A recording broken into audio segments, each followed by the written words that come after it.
Europeans are just sort of in the background looking after their own interests, sort of sending a frigate here or some planes there and so on. The Americans are making the running. The Europeans have just got to kind of try and contain it and perhaps have the expectation that they might be able to play a role if the regime were toppled in helping out the establishment of a new one. Now, the UK is considering sending the warship HMS Duncan to Cyprus to defend the RAF airbase on the island from Iranian attacks, the Times has reported this morning.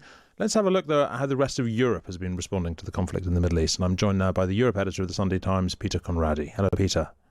Good morning. Thanks for being with us. Let's start with the most hostile reaction, perhaps, which is from Spain, which has said its bases can't be used by the US. Why is Spain taking this position?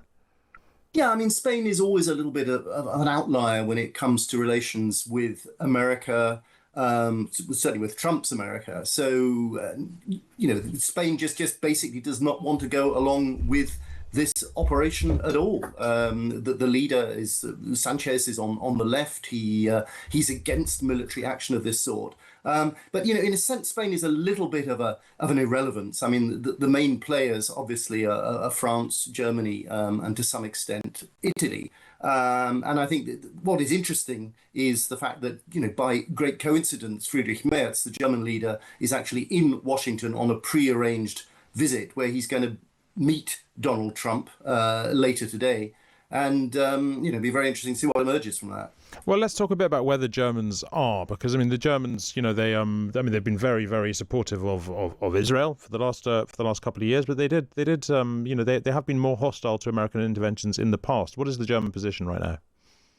Yeah, I mean, I think that the Germans, like all the other European leaders, would not have done this. They had they been asked to take part, they would have said no thank you. They weren't informed about it. I mean, I think Merz himself got a courtesy call as it was put a few moments almost before the Americans started. But he's also a realist. I think there's quite differences between him and Emmanuel Macron, their attitude. So I mean, Merz gave a very interesting press conference on Sunday evening where he said, and quote, "Now is not the moment to lecture our partners and allies. Despite all doubts, we share many of their goals without being able to actually achieve them ourselves." Which means what? It means that, we would really much like to get rid of the Iranian regime, but we have never have done it. And, in a sense, we can't really condemn the Americans for trying to do so. Okay, and turning to France then. I mean, France is the major military power in the EU, I suppose. This morning it said it's sending anti-missile systems and a frigate to Cyprus as well. What's Macron been saying? Yeah, I mean, again, Macron has been distancing himself from the American operation, but he, like everyone else, is concerned about the fallout. France is a country which, like Britain, has got military interests across a wide stretch of the globe. So he has, for example, a French military base in Abu Dhabi suffered some slight damage from a drone attack. So he's also got to manage the fallout, as I think all the European countries have to. And finally, then, the EU itself as an institution, does it have a role here, or is this one of those situations where it's all about the constituent nations instead? Yeah, I mean, it really is more about the constituent nations, because I mean, to get a joint position of all 27 countries on something as sensitive as this, particularly on sort of the various nuances of this, is very, very difficult indeed. And I mean, ultimately, it's the Americans that are taking the action. The Europeans are just sort of in the background looking after their own interests, sort of sending a frigate here or some planes there and so on. The Americans are making the running. The Europeans have just got to kind of try and contain it and perhaps have the expectation that they might be able to play a role if the regime were toppled in, helping out the establishment of a new one. But it's all, that is so far in the future, I think. Peter Conradi, Europe editor of the Sunday Times, thank you very much indeed. Conflict in the Middle East has continued this morning, with Israel claiming to have struck the presidential office in Tehran. The US embassy in Saudi Arabia, meanwhile, has been hit by 2 drones seemingly fired by Iran. This comes as Donald Trump claims the special relationship isn't what it used to be. He is angry at Keir Starmer for being slow to allow American planes to use British air bases. Well, Behnam Bentaleblu is the senior director of the Iran program at the Foundation for Defense of Democracy's think tank based in the US. Behnam, welcome to Times Radio. Great to be with you. Thank you. Thanks for being with us. Look, we're in the fourth day of this conflict. We've heard Donald Trump say it's about regime change, but also about ensuring that Iran doesn't have nuclear weapons. Are we clear what the objective is here?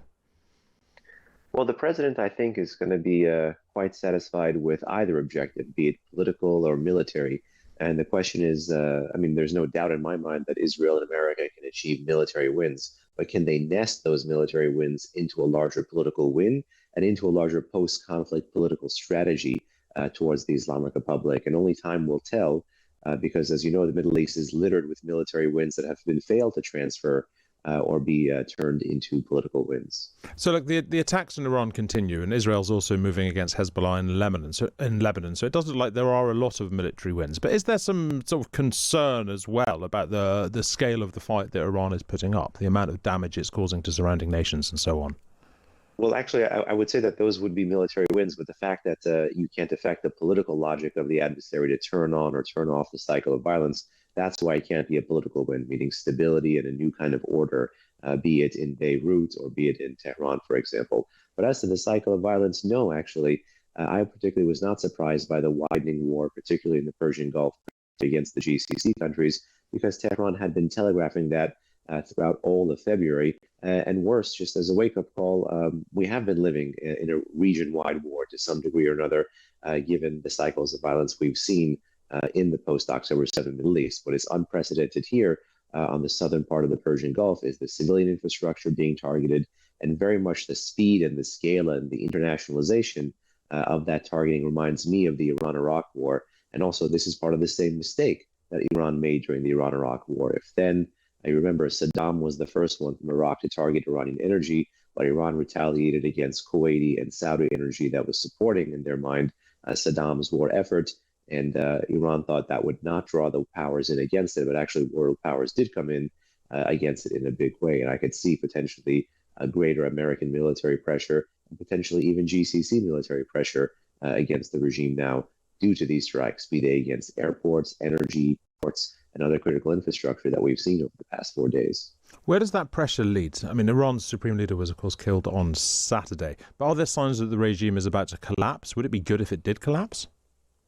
Again, it depends what larger amount of risk tolerance the U.S. or Israel may have for that at the moment. Certainly, I think they'd be satisfied if there's a transition. The question is, will America really sink the political cost and capital to help facilitate that transition? The president has talked about supporting the Iranian people quite a few times this year. In fact, you could say that was the forcing function behind the need for military action, more than the nuclear issue, more than the missile or military issue. But you have to pave the pathway for Iranian protesters to come back out onto the street.